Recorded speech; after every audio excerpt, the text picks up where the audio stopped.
Hi, my name is Katie Becker, and this is for video number 7, which goes over 4 articles.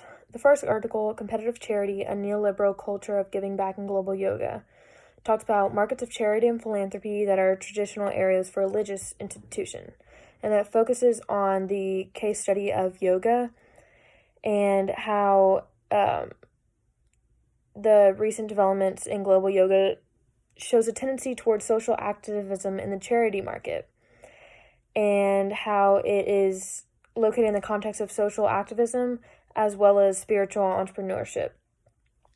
So this article talks about Yoga Aid World Challenge that took place in 2012, and it says how it's a good example of neoliberal organizational culture and generosity, and how during this 24-hour event, yoga is practiced across 25 countries worldwide. Before this event, social networks promote, and yoga is interpreted with findings from behavioral economics on altruism and from new institutional economics on the organizers, communication, and event marketing. Overall, this article painted a hybrid social network formation and effects including competition, gratitude, and sense of obligation. The second article was the awful rise of virtue signaling.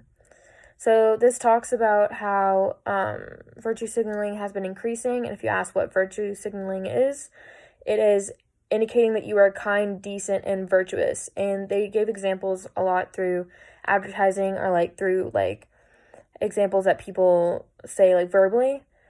So an example about Whole Foods is that you'll see, if you go to Whole Foods, you see a bunch of posters that advertise how virtuous Whole Foods is. And for example, it could say, we are a part of a growing consciousness that is bigger than food, one that champions what's good. And another example includes that you can say, I hate the Daily Mail, to suggest that you care about people who are poor and on welfare benefits. And a lot of the time these sayings are saying that you hate something to indicate that you're in support of something else. The emphasis on hate distracts from the fact that you are really saying how good you are. This is because anger and outrage disguises your boastfulness. And the reason why virtual signaling is so easy is because no one actually says do anything. It comes from mere words or even silently held beliefs. And it's much more convenient to achieve virtue by expressing hatred of those who think that the health service could be improved by introducing competition.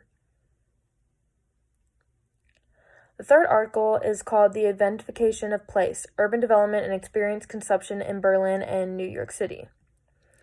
So this article talks about how there's recent urban and economic development policies that put emphasis on the promotion of experiences, in which the production of consumption of products and places is transformed into theater.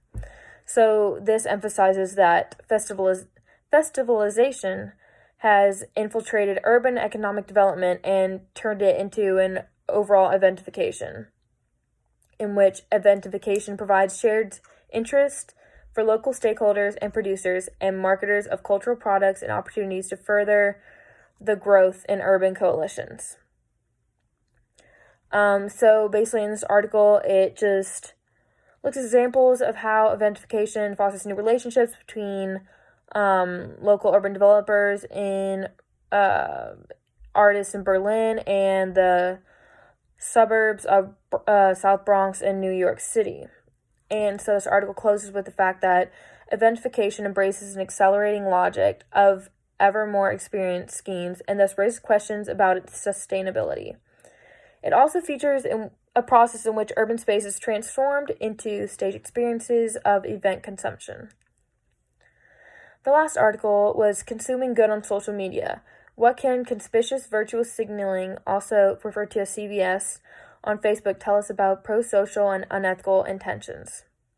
So in this article, it mentions products and brands on Facebook enables people to display an ideal self to others through a form of virtual conspicuous consumption. So this was referred to as conspicuous virtue signaling, also called as CVS, occurs when an individual mentions a charity on their Facebook profile. And so they investigate the cause for it, and place it into two types of CVS, which are self-oriented, which involves the gaining intrinsic benefits, and then there's other-oriented, which is to impress others. This article also explores the relationship between CVS and self-esteem, offline pro-social, and unethical behavioral intentions. So after, I wouldn't go through all the data that was collected from the research, but overall, the statements that were concluded that indicate that NFU predicts both forms of CVS, while ATSCI influences both forms of CVS for adults and other-oriented CVS for students. And in addition, it saw that self-esteem is enhanced by self-oriented CVS. By performing this research and getting this data, the findings provide insights into conspicuous virtuous signaling and the relationship between CVS on Facebook and offline behavioral intentions. Thank you.